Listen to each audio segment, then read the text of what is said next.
Good morning everyone, how are you all. कैसे चल रही है आप लोगों की तैयारी? क्या पढ़ने वाले थे हम लोग आज? Good morning. Okay, good morning. Good morning to all of you. Good morning Riya. Ma'am एक बात पूछनी थी। जी कहिए, बिल्कुल पूछिए, कोई डाउट रह गया तो वो भी पूछिए।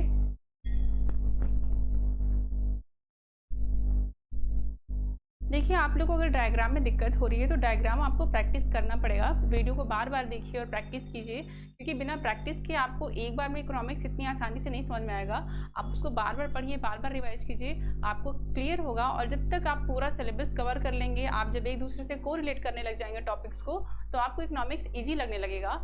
ऐसा मैं आपको अपने एक्सपीरियंस से बता रही हूँ, ठीक है। तो आप पहले प्रैक्टिस कीजिए, पढ़िए, बार बार रिवाइज कीजिए। अगर आपके पास बुक्स हैं तो आप उससे भी बार बार रिवाइज करते रहिए, बुक्स भी पढ़ते रहिए, मैं जो पढ़ा रही हूँ उसको भी पढ़िए, ठीक है। चलिए स्टार्ट करते हैं सेशन। क्या पढ़ना था हमें? Conditions for equilibrium.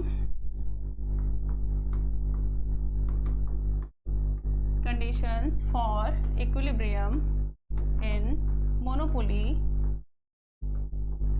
मार्केट, ठीक है। मोनोपोली मार्केट में क्या शर्तें हैं इक्विलिब्रियम के लिए, ठीक है, संतुलन पर आने के लिए क्या शर्तें हैं, ठीक है। तो चलिए बताइए क्या है, आप लोग लिखिए, मैं भी लिख रही हूँ। तो मैंने पहला क्या बताया था, MC इक्वल्स MR होना चाहिए। दूसरा क्या है, MC must cut,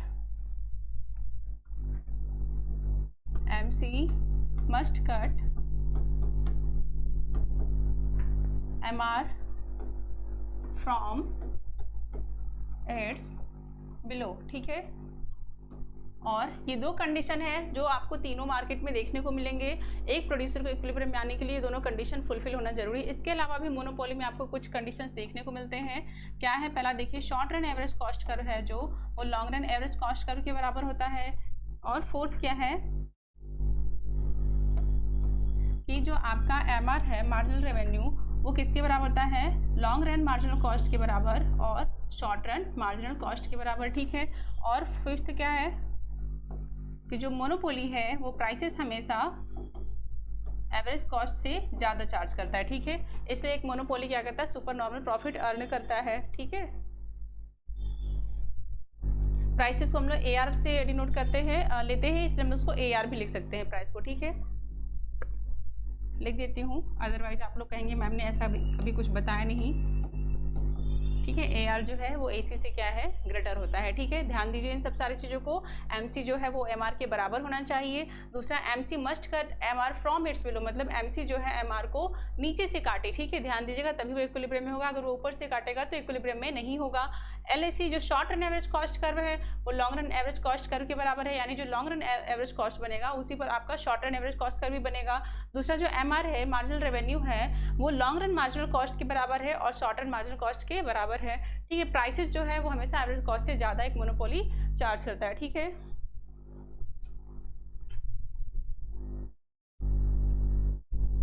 okay, clear है। चलिए और क्या देख रहे थे आगे कि in the long run monopoly earns only super normal profit, ठीक है, सुपर नॉर्मल प्रॉफिट। मैंने क्या बताया था कि शॉर्ट रन में एक मोनोपोली जो है उसको एबनॉर्मल लॉसेस भी होता है, नॉर्मल प्रॉफिट भी होता है और एबनॉर्मल प्रॉफिट यानी सुपर नॉर्मल प्रॉफिट भी अर्न करता है। लेकिन लॉन्ग रन में एक मोनोपोली सिर्फ और सिर्फ सुपर नॉर्मल प्रॉफिट अर्न करता है। ऐसा क्यों होता है? क्योंकि देखिए मार्केट में उसकी वस्तुओं का कोई भी क्लोज सब्स्टिट्यूट अवेलेबल नहीं है। दूसरा क्या है, फर्मों की एंट्री पर बैन है, ठीक है। इसलिए क्या होता है कि वो सुपर नॉर्मल प्रॉफिट अर्न करता है। इसको ग्राफ से देखिए, ग्राफ को देखिए और ग्राफ पर आप लोग प्रैक्टिस कीजिए, तभी ये आपको समझ में आएगा। ये आपका AR कर्व है, MR कर्व है। MR यहाँ पर क्या है, नेगेटिव है, और यहाँ पर आपका MR जो होता है वो क्या होता है, इक्वल्स टू 0 होता है। और देखिए जब भी लॉन्ग रन में आपका super normal profit firm earn कर रही है तो उसका एवरेज कॉस्ट कर्व जो है वो कैसे बनेगा, ऐसे। आप ध्यान दीजिएगा, मैंने जो ग्राफ बताए हैं मैंने उसमें 3 तरीके का बताया है। जब उसको लॉसेस होता है तो उसका एवरेज कॉस्ट कर्व क्या होता है, AR के ऊपर बनता है, और जब वो सुपर नॉर्मल प्रॉफिट अर्न करता है तो उसका जो एवरेज कॉस्ट कर्व है वो क्या करेगा, AR के गिरते हुए पॉइंट को टच करके बनेगा।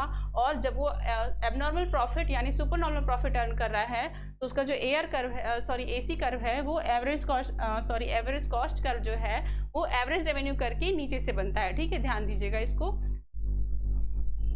MC क्या करता है, LSU का हमेशा मिनिमम पॉइंट पे कट करता है, तो वहाँ पर क्या होगा, जहाँ पर MC ने MR को काटा वहाँ पर होगा आपका इक्विलिब्रियम, आउटपुट डिसाइड होगा यहाँ से, और प्राइसेस को आप लेंगे AR से, कॉस्ट को लेते हैं AC से। तो देखिए एक मोनोपोली फर्म क्या कर रहा है, सुपर नॉर्मल प्रॉफिट अर्न कर रहा है। इसका प्रॉफिट क्या है, देखिए ये पूरा एरिया क्या है, उसका प्रॉफिट है, उसका जो प्राइस है वो क्या है, कॉस्ट से ज़्यादा है। ठीक है, तो ये एरिया है सुपर नॉर्मल प्रॉफिट का। ठीक है, देख लीजिए, कोई डाउट है तो बताइए।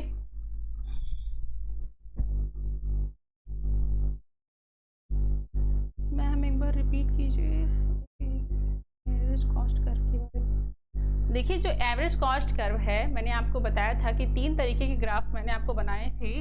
बताया था क्या मैंने मोनोपोली में कि जब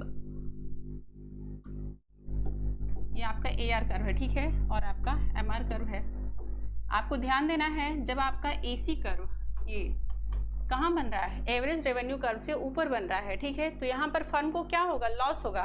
देखिए MC यहाँ पर है, जहाँ पर MC MR को काटता है वहाँ पर क्या होता है, इक्विलिब्रियम होता है। प्राइस को आप ले रहे हैं यहाँ से, ठीक है, AR से। कॉस्ट कहाँ से लेते हैं, AC से। क्या हो गया, कॉस्ट ज़्यादा हो गया, यहाँ पर क्या है, कॉस्ट ज़्यादा है प्राइस से, फर्म को क्या हो रहा है, लॉस हो रहा है। ठीक है, तो जब भी आपका AC कर्व जो है वो AR के ऊपर बनेगा वहाँ पर फर्म को लॉस होगा। ठीक है, नॉर्मल प्रॉफिट में क्या होगा, ध्यान दीजिए, AR कर्व है, MR कर्व है, और आपका AC जो है इसको गिरते पॉइंट से टच कर रहा है। ठीक है, ध्यान दीजिएगा, आप इसको अच्छे से बना लीजिएगा, बुक में एक बार देख लीजिएगा।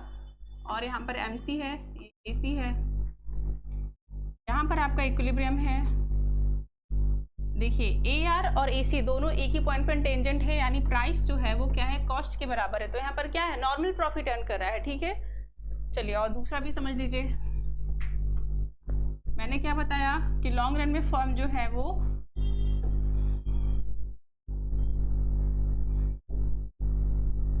AR कर्व है ये आपका, और ये आपका क्या है, MR कर्व है। फर्म जो है वो जब सुपर नॉर्मल प्रॉफिट अर्न करती है तो उसका जो एवरेज कॉस्ट कर्व है वो AR के नीचे से बनेगा। ठीक है, MC है, AC है, इक्विलिब्रियम यहाँ पर है जहाँ पर MC MR को काटता है, प्राइस को लेंगे आप AR से, और कॉस्ट को लेंगे यहाँ से AC से। तो देखिए यहाँ पर क्या है, प्राइस जो है वो कॉस्ट से ज़्यादा है, इसलिए फर्म क्या कर रही है, यहाँ पर सुपर नॉर्मल प्रॉफिट अर्न कर रही है। आई थिंक आप लोगों को ये अब क्लियर हो गया होगा। अब बताइए कोई डाउट है तो, बार बार एक ही चीज़ हम रिपीट नहीं करेंगे। बताइए दीप्ति जी, क्लियर हुआ आपको? ये सारा एरिया क्या है, प्रॉफिट है, सारा एरिया प्रॉफिट है यहाँ पर। ठीक है, यहाँ पर देखिए ये सारा एरिया क्या है, लॉस है। ये क्यों, कॉस्ट ज़्यादा है प्राइस से, यहाँ पर प्राइस और कॉस्ट क्या है, बराबर है, तो इनको क्या हो रहा है, नॉर्मल प्रॉफिट हो रहा है। ठीक है, चलिए हम लोग नेक्स्ट देखते हैं। नेक्स्ट हमें क्या पढ़ना था,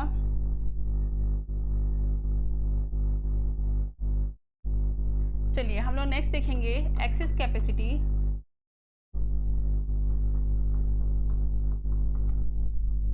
इन मोनोपोली, और हम लोग क्या देखेंगे, एक्सेस कैपेसिटी हम देखेंगे। इसके अलावा हमको क्या देखना है कि difference between monopoly and perfect competition.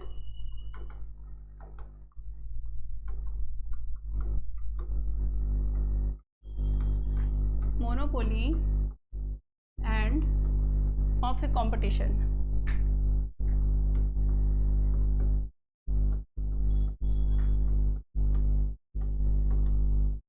Monopoly और परफेक्ट कंपटीशन में क्या डिफरेंस है, और इसी में हम लोग एक्सेस कैपेसिटी को भी देख लेंगे। ठीक है, तो देखिए क्या होता है कि जो मोनोपोली मार्केट में आपने देखा है, मैं ग्राफ बना रही हूँ, आप इसको समझिएगा और ध्यान से देखिए इसको। इसके लिए AR = MR। परफेक्ट कंपटीशन में देखिए AR MR क्या होता है, ये हॉरिजॉन्टल होता है। मोनोपोली में क्या होता है, AR कर्व आपका डाउनवर्ड होता है, यही आपका डिमांड के बराबर भी होता है, और ये क्या है, आपका MR, ठीक है। मैंने क्या बताया कि लॉन्ग रन में जो मोनोपोली है वो सुपर नॉर्मल प्रॉफिट अर्न करती है, ठीक है। तो आपका AC कैसे बनेगा, आप देखिए, long run average cost curve, long run marginal cost curve, ठीक है, मार्जिनल कॉस्ट है ये, ध्यान दीजिएगा। अब देखिए आपको यहाँ पर ध्यान देना है, ये इक्विलिब्रियम है मोनोपोली मार्केट का। देखिए इक्विलिब्रियम इन मोनोपोली मार्केट, आउटपुट क्या है ये मोनोपोली मार्केट का, ठीक है। प्राइस को हम लोगों ने AR से लिया, प्राइस किसका है ये मोनोपोली मार्केट का, ठीक है।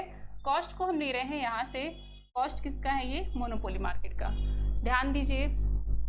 अब आपको एक चीज़ देखना है, जहाँ पर MC ने MR को काटा परफेक्ट कॉम्पिटिशन में, इक्विलिब्रियम कहाँ होगा, यहाँ पर इक्विलिब्रियम है ये किसका, परफेक्ट कॉम्पिटिशन का, ठीक है। प्राइस, और आपको पता है परफेक्ट कॉम्पिटिशन में क्या होता है, प्राइस जो है वो एवरेज कॉस्ट के बराबर होता है। तो ये प्राइस किसका है, परफेक्ट कंपटीशन का, कॉस्ट भी किसका है, परफेक्ट कंपटीशन का।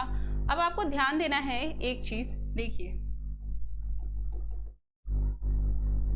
ये जो डॉट है ये आउटपुट है किसका, परफेक्ट कंपटीशन का, ठीक है। अब आप ध्यान दीजिए, देखिए ये प्राइस है परफेक्ट कंपटीशन का, ये आउटपुट है परफेक्ट कंपटीशन का। ध्यान दीजिए प्राइस जो है और आउटपुट दोनों पर ध्यान दीजिए, प्राइस जो है मोनोपोली से कम है और आउटपुट क्या है मोनोपोली से ज़्यादा है। तो आपको ध्यान देना है, प्राइस जो है देखिए परफेक्ट कंपटीशन में मोनोपोली का जो प्राइस है परफेक्ट कंपटीशन से ज़्यादा है, और आउटपुट कितना है, आउटपुट परफेक्ट कंपटीशन से कम है। तो आप इसको स्टेटमेंट को ध्यान रखिए, ठीक है। अब मैं जो लिख रही हूँ उसको ध्यान दीजिएगा कि क्या होता है, मोनोपोली का जो प्राइस होता है, मोनोपोली का जो प्राइस होता है, monopoly price is greater than perfect competition price, ठीक है। मोनोपोली का जो प्राइस होता है वो देखिए ज़्यादा है किससे, परफेक्ट कंपटीशन के प्राइस, यानी मोनोपोली क्या करता है, वो प्राइसेस ज़्यादा चार्ज करता है किससे, परफेक्ट कॉम्पिटिटिव मार्केट से। और मोनोपोली का जो आउटपुट है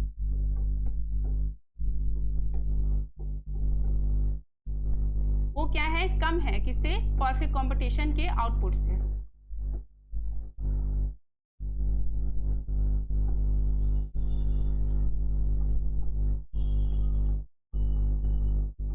ठीक है, तो आप इस स्टेटमेंट को ध्यान रखिए। एक मोनोपोली देखिए क्या कर रहा है, कितना चालाक है वो, आउटपुट कम बना रहा है। देखिए इसका आउटपुट इतना ही है, परफेक्ट कंपटीशन में आउटपुट इतना प्रोड्यूस हो रहा है, इसका क्या है, आउटपुट कम है, प्राइसेस से हाई चार्ज कर रहा है। वही परफेक्ट कंपटीशन में क्या है, परफेक्ट कंपटीशन में आउटपुट ज़्यादा है और प्राइसेस मोनोपोली से कम है। तो आपसे एग्जाम में स्टेटमेंट पूछा जाता है कि मोनोपोली की प्राइसेस क्या होती है, परफेक्ट कॉम्पिटिटिव मार्केट से ज़्यादा होती है या कम होती है, मोनोपोली का आउटपुट क्या होता है। तो आप ध्यान रखेंगे, मोनोपोली का जो आउटपुट होता है वो परफेक्ट कंपटीशन के आउटपुट से कम होता है, और मोनोपोली जो प्राइस चार्ज करता है वो हमेशा परफेक्ट कंपटीशन से क्या होता है, ज़्यादा होता है, ठीक है।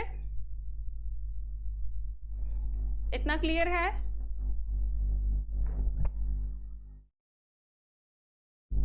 चलिए अब इसमें एक चीज और देखिए, मैंने क्या लिखा है, एक्सेस कैपेसिटी, ठीक है। एक्सेस कैपेसिटी एंड है यहाँ पर, and difference between monopoly and perfect competition. Access capacity क्या है, एक्सेस कैपेसिटी का मतलब है देखिए जो मोनोपोली है वो अपना आउटपुट कहाँ बना रहा है, AC के किस पॉइंट पे, गिरते हुए पॉइंट पर, इस पॉइंट पे वो अपना आउटपुट प्रोड्यूस कर रहा है, ठीक है, यहाँ पर। तो देखिए क्या होता है कि जो मोनोपोली है वो अपना आउटपुट प्रोड्यूस करता है AC के गिरते हुए पॉइंट पर, जहाँ पर जो आउटपुट जो आपके रिसोर्सेज हैं, लेबर हैं, कैपिटल है, वो क्या है, वो टेक्निकली इफिशिएंट नहीं है, ठीक है। मतलब उनसे जितना ज़्यादा आप उनका मतलब क्या हो रहा है, रिसोर्सेज का फुल यूटिलाइजेशन नहीं हो सक रहा है यहाँ पर। अगर मोनोपोली चाहता तो वो क्या कर सकता था, यहाँ तक आउटपुट प्रोड्यूस कर सकता था, AC के मिनिमम पॉइंट पर वो आउटपुट को प्रोड्यूस कर सकता था, लेकिन वो यहाँ तक नहीं कर रहा है, वो AC के गिरते पॉइंट पर ही अपना आउटपुट प्रोड्यूस कर रहा है, उससे नीचे वो नहीं जा रहा है। यानी कि उसके जो रिसोर्सेज हैं वो फुली यूटिलाइज नहीं है, उनसे जितना ज़्यादा आउटपुट बनाया जा सकता था वो उतना ज़्यादा आउटपुट नहीं बना रहा है। तो ये क्या कर रहा है, ये इतना एरिया, मतलब ये जो एरिया आप देख रहे हैं यहाँ से यहाँ तक, ये इतने एरिया को क्या कर रहा है, अपने पास एक रिजर्व के रूप में रख रहा है, ठीक है। एक परफेक्ट कंपटीशन में फर्में जो है वो अपने फुल कैपेसिटी पर काम करती हैं, जो रिसोर्सेज हैं वो टेक्निकली एफिशिएंट हैं, मतलब उनसे जितना ज़्यादा रिसोर्सेज बनाया जा सकता था लीस्ट कॉस्ट पे उतना ज़्यादा बनाया जा रहा है, ठीक है। इसलिए परफेक्ट कंपटीशन में कहा जाता है कि जो फर्म है वो टेक्निकली एफिशिएंट है। लेकिन मोनोपोली मार्केट या मोनोपोलिस्टिक मार्केट में फर्में जो हैं वो टेक्निकली एफिशिएंट नहीं होती हैं, रिसोर्सेज का फुल यूटिलाइज नहीं हो रहा है। यहाँ पर वो क्या करती हैं, अपने पास ये एरिया एक रिजर्व के रूप में रखती है ताकि कभी भी मार्केट में डिमांड बढ़े तो वो तुरंत अपनी सप्लाई को बढ़ा सके, ठीक है। तो ये होता है एक्सेस रिजर्व का कॉन्सेप्ट, ठीक है। चलिए कोई डाउट है तो बताइए।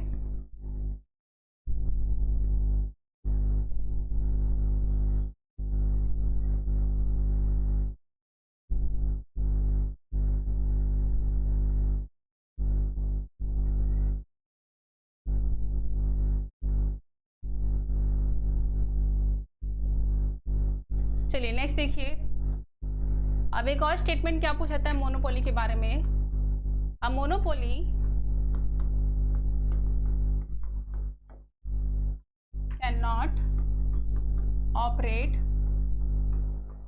When price elasticity is very low.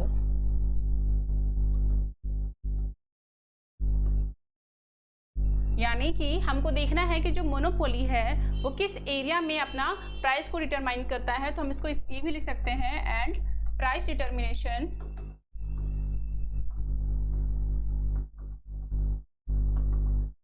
In monopoly, ठीक है। तो यहाँ पे दो कॉन्सेप्ट है कि वो अपना प्राइस किस एरिया में डिटरमाइन करेगा, दूसरा जो मोनोपोली है वो उस सिचुएशन में ऑपरेट नहीं करेगा जब आपका इलास्टिसिटी जो है वो बहुत ज़्यादा लो होता है। चलिए देखते हैं क्या होता है। एक्स एक्सिस है, वाई एक्सिस है, ये आपका AR कर्व है,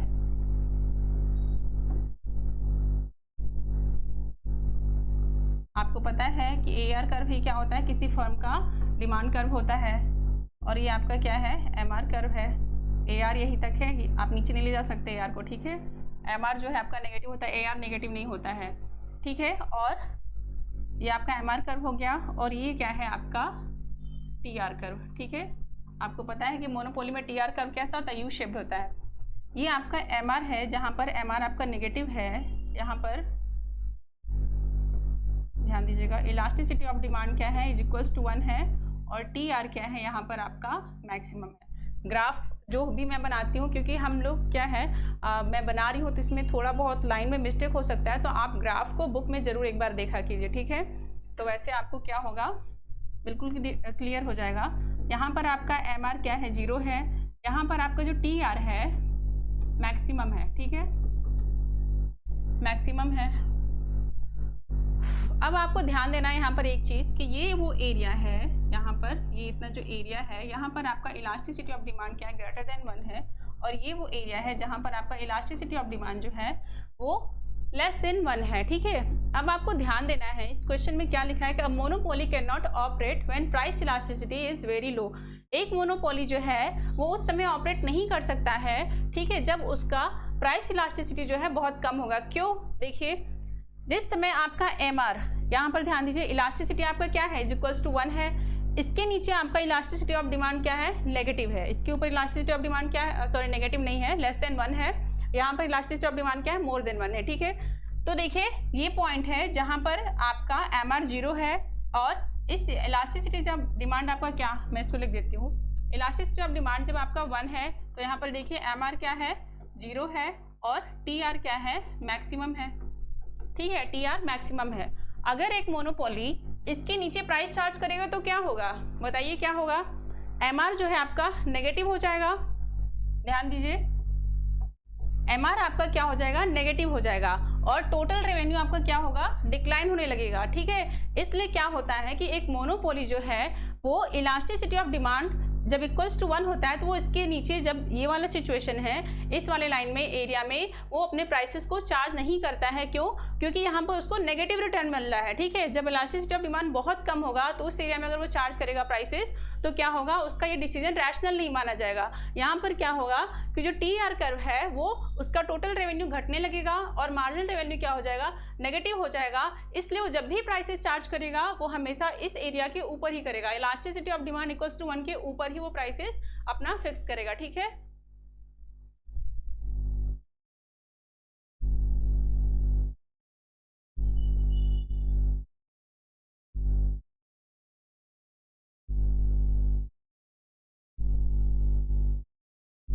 अच्छा मैं समझा रही हूँ और आप लोग बातें आपस में कर रहे हैं, सही है, ये भी करना चाहिए, एंजॉय कैसे होगा।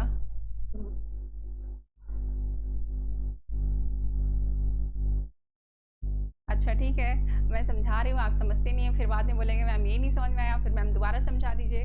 ठीक है, तो जिन बच्चों को दोबारा समझाना होता है दूसरे बच्चे फिर कहते हैं कि मैम आप बार बार एक ही चीज़ समझाते हो।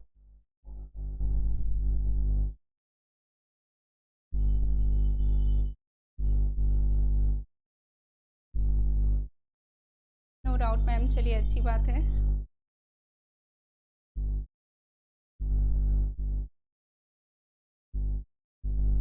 चलिए जी हाँ, टी आर क्या होता है, यू शेप्ड होता है। ठीक है, इन्वर्टेड यू शेप्ड होता है। क्यों होता है, मैंने आपको बताया था, क्योंकि मोनोपोली क्या करता है, वो अपने आउटपुट को ज़्यादा से ज़्यादा सेल करने के लिए वो क्या करता है, वो अपने प्राइसेस को कम करते जाता है। इसलिए क्या होता है, मोनोपोली का जो टी आर कर्व है वो क्या होता है, डाउनवर्ड स्लोपिंग होता है। मक्खी आ गई मेरे रूम में।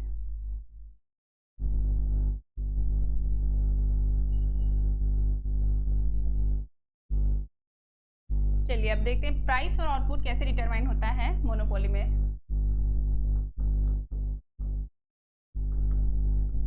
And output determination in monopoly poly market.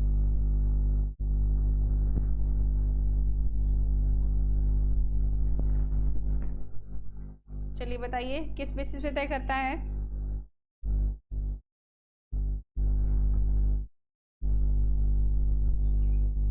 देखिए क्या होता है कि जो मोनोपोली है उसका जो प्राइस है वो डिटरमाइन किस बेसिस पे करता है, वो दो बेसिस पे करता है।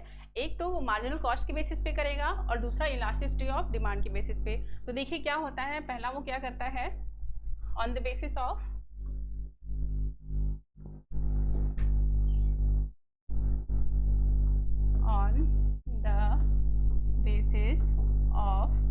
मार्जिनल कॉस्ट और दूसरा क्या है, on the basis of elasticity. ठीक है, प्राइस इलास्टिसिटी।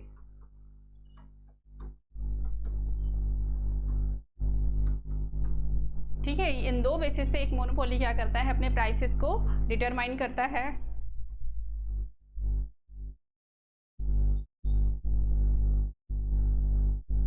अच्छा ठीक है, रिया जी कह रही मैम हम आपकी क्लास को बहुत इंजॉय करते हैं। आप हमारी क्लास को एंजॉय कर रही हैं, आप अपने आप में एंजॉय कर रही हैं, पहले मुझे ये बताइए। आप लोग आपस में बात किए जा रहे हो, पढ़ भी रहे हो। चलिए पढ़ रहे हो तो बताओ कैसा रिलेशन होता है मार्जिनल कॉस्ट में और प्राइस में।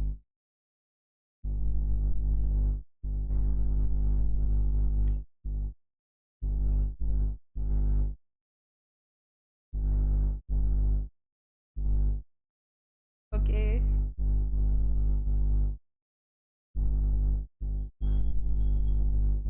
चलिए देखिए ठीक है, सही बता रहे हैं। देखिए जो मार्जिनल कॉस्ट है और प्राइस के बीच में कैसा रिलेशन होता है, पॉजिटिव रिलेशन होता है। ठीक है, मार्जिनल कॉस्ट जितना ज़्यादा होगा मोनोपोली क्या करेगा, प्राइसेस भी उतना ज़्यादा चार्ज करेगा। तो there is positive relation between marginal cost and price. ठीक है, इनके बीच में कैसा रिलेशन है, पॉजिटिव रिलेशन है। ठीक है, मतलब कि क्या होगा, अगर मार्जिनल कॉस्ट ज़्यादा होगा तो मोनोपोली क्या करेगा, प्राइसेस को ज़्यादा चार्ज करेगा। ठीक है, आप लोग सारा चीज़ लिखते जाइएगा। और अगर मार्जिनल कॉस्ट जो है वो कम होगा तो वो क्या करेगा, प्राइस कम चार्ज करेगा। ठीक है, और वही क्या होता है, इलास्टिसिटी, प्राइस इलास्टिसिटी और प्राइस के बीच में कैसा रिलेशन होता है। तो देखिए इलास्टिसिटी ऑफ डिमांड और प्राइस के बीच में कैसा रिलेशन होता है, इनवर्स रिलेशन होता है। ठीक है, प्राइस कर लीजिए या फिर मैं ऐसे लिख देती हूँ,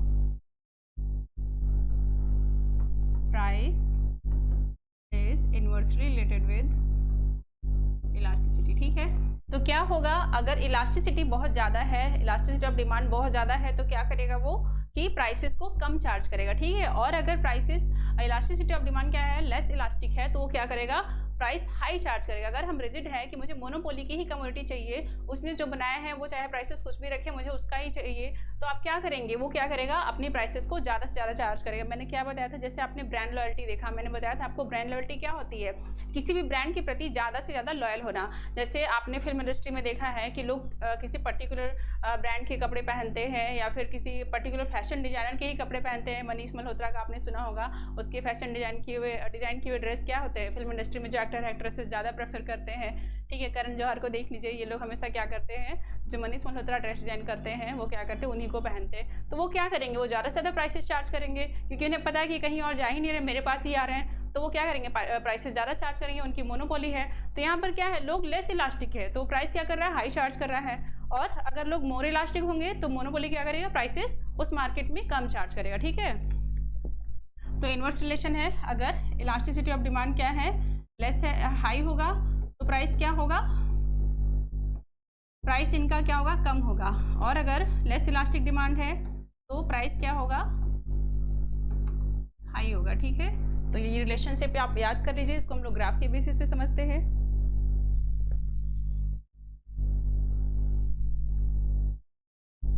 जी हाँ, किसी ब्रांड के प्रति ज़्यादा से ज़्यादा लॉयल होना, ठीक है।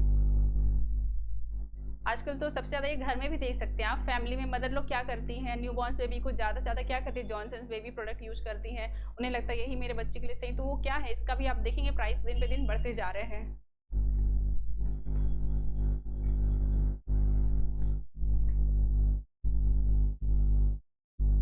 बहुत सारी चीज़ें हैं, बहुत सारी चीज़ें। जब ब्रांड को ज़्यादा आप देखेंगे होता है, ब्रांड में ज़्यादा मोनोपोली देखने को मिलती है। लोगों को कुर्सी का ड्रेस के वॉच ज़्यादा पसंद है, किसी को क्या होता है कि मुझे एडिडास का ही शूज़ पहनना है, ठीक है। तो ये क्या चीज़ें हैं, ये सब ब्रांड लॉयल्टी है, लोग उसके प्रति ज़्यादा फेथ रखते हैं।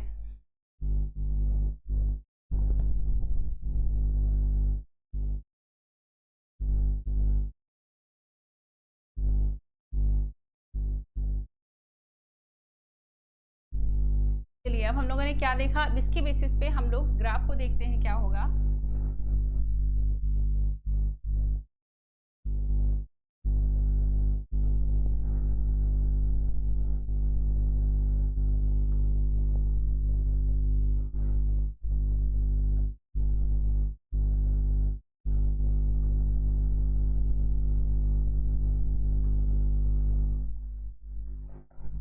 अब आपको ध्यान देना है, देखिए ये वो मार्केट है, मार्केट 1, ये मार्केट 2 है, और ये क्या है, एग्रीगेट मार्केट है, ठीक है। एग्रीगेट ऑफ फर्म करिए या मार्केट करिए, ठीक है। देखिए क्या है, जो मार्केट 1 है वहां पर इलास्टिसिटी क्या है, लेस इलास्टिक है, मतलब लेस देन 1 है। वाई एक्सिस, एक्स एक्सिस, सभी का ये वाई एक्सिस और ये एक्स एक्सिस। इसका जो A R M R curve है वो क्या होगा, थोड़ा स्टीपर बनेगा जब आपका लेस इलास्टिक डिमांड होता है, ठीक है। एम आर कर्व है ये। और जब आपका ये वो मार्केट है जहां पर इलास्टिसिटी ऑफ डिमांड क्या है, ग्रेटर देन 1 है,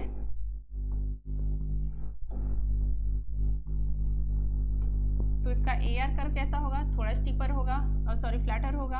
और इसका क्या होगा, एम आर कर्व, वो भी क्या होगा, फ्लैटर होगा, ठीक है।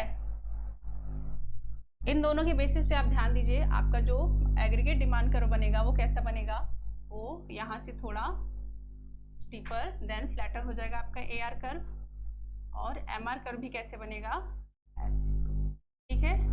अब आपको ध्यान देना है, जो मार्जिनल कॉस्ट कर्व है वो चेंज नहीं होता है।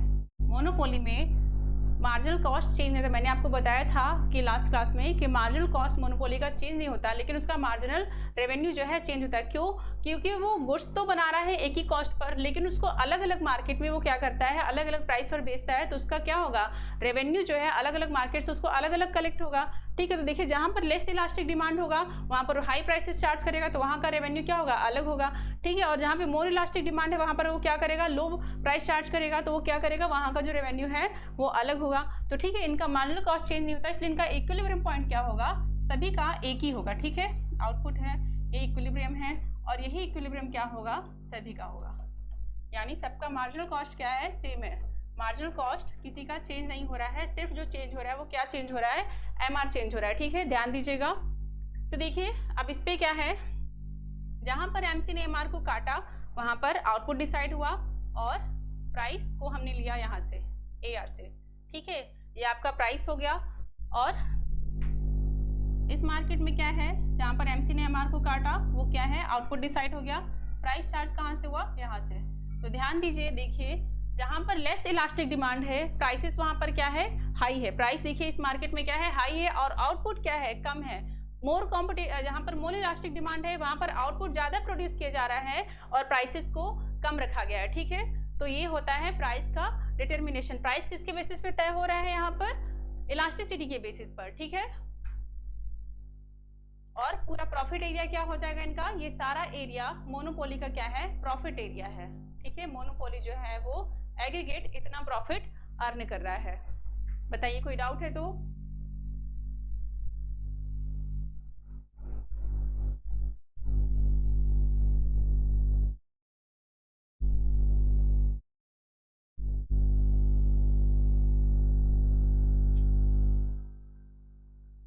चलिए हम लोग नेक्स्ट देखते हैं, कोई डाउट नहीं तो अच्छी बात है।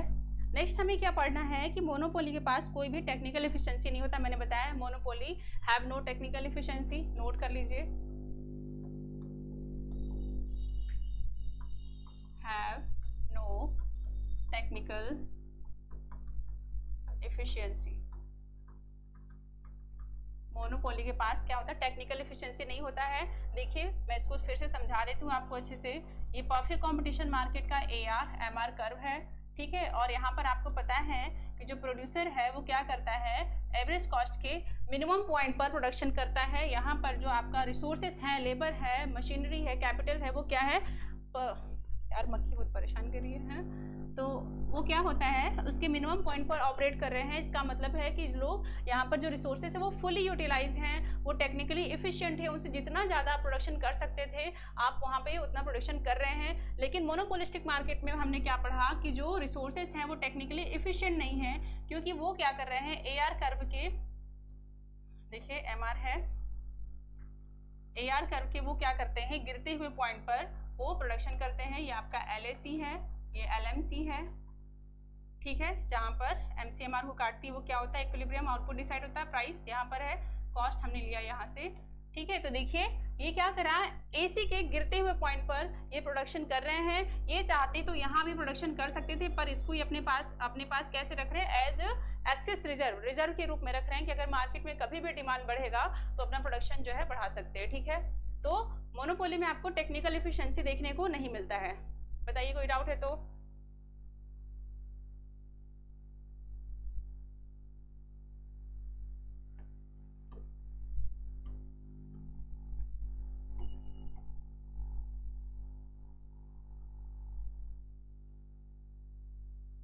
चलिए, और नेक्स्ट देखना है आपको क्या, कि मोनोपोली का क्या है, कोई भी यूनिक सप्लाई कर्व नहीं होता है। ठीक है, monopoly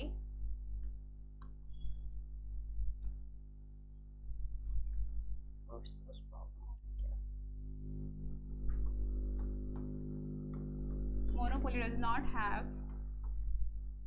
any unique supply curve। Monopoly का कोई भी यूनिक सप्लाई कर्व नहीं होता है। ठीक है, चलिए और कोई ऑप्शन तो बताइए।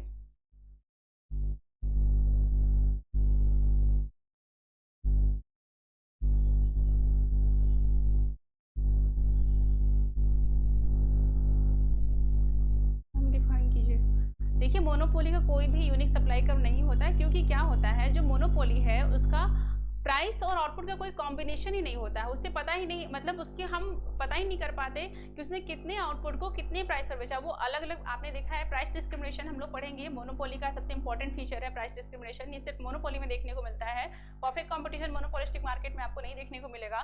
तो मोनोपोली क्या करता है, वो क्या करता है, अपने आउटपुट को डिफरेंट डिफरेंट मार्केट में डिफरेंट डिफरेंट प्राइसेस पर बेचता है। हर यूनिट को वो अलग अलग प्राइसेस पे बेच रहा है, तो आप पता ही नहीं कर पाएंगे कि उसका सप्लाई कर होगा क्या, कोई कॉम्बिनेशन पता ही नहीं चल पाती कि उसने किस प्राइस को किस आउटपुट को कितने प्राइस पर बेचा है। ठीक है, तो कोई कॉम्बिनेशन जब आपको मिलेगा तभी तो आप सप्लाई कर पता कर पाएंगे।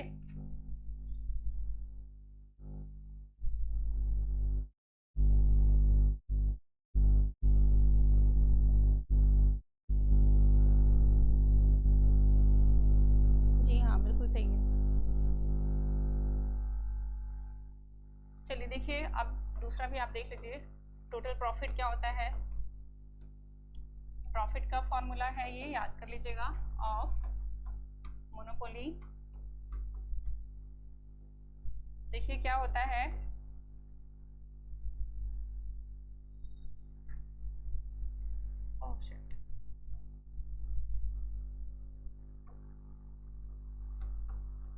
प्रॉफिट इज इक्वल्स क्या होता है, T R minus T C. ठीक है, total revenue minus total cost, इसको आप ऐसे लिख सकते हैं, T R minus T C. ठीक है, मोनोपोली में आपको देखने को क्या होगा, इसको आप क्या लिख सकते हैं, मोनोपोली में अगर आपको चेक करना तो सभी भी यही होगा, summation of T R minus summation of T C. ठीक है, ये क्या होगा, आपका प्रॉफिट का फॉर्मूला होगा। ठीक है, चलिए कोई डाउट है तो बताइए, अदरवाइज आज यहीं पर एंड करते हैं, क्योंकि जो नेक्स्ट टॉपिक है वो ब्रॉड है। अब नेक्स्ट क्लास में हम पढ़ेंगे प्राइस डिस्क्रिमिनेशन और मोनोपोली पावर के बारे में। ठीक है, कोई डाउट है तो बताइए, अदरवाइज वाइंड अप करते हैं सेशन। नेक्स्ट डे क्लास होगी आपकी फिर से।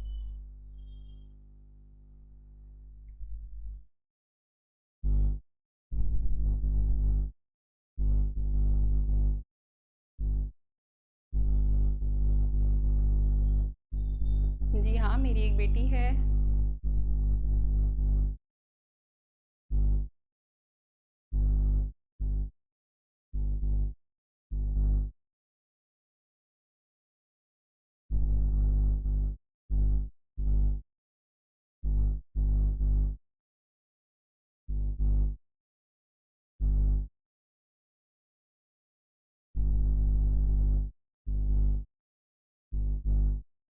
चलिए कोई डाउट नहीं है। ठीक है, तो हम लोगों ने मोनोपोली के बारे में जितना भी टेक्निकल चीज़ें थी वो पढ़ ली। अब हमें प्राइस डिस्क्रिमिनेशन पढ़ना है और मोनोपोली पावर के बारे में पढ़ना है, वो हम नेक्स्ट क्लास में पढ़ेंगे। ठीक है, आप लोग पढ़ाई कर रहिए अच्छे से, तैयारी जमकर करिए। ठीक है, okay, thank you, bye bye.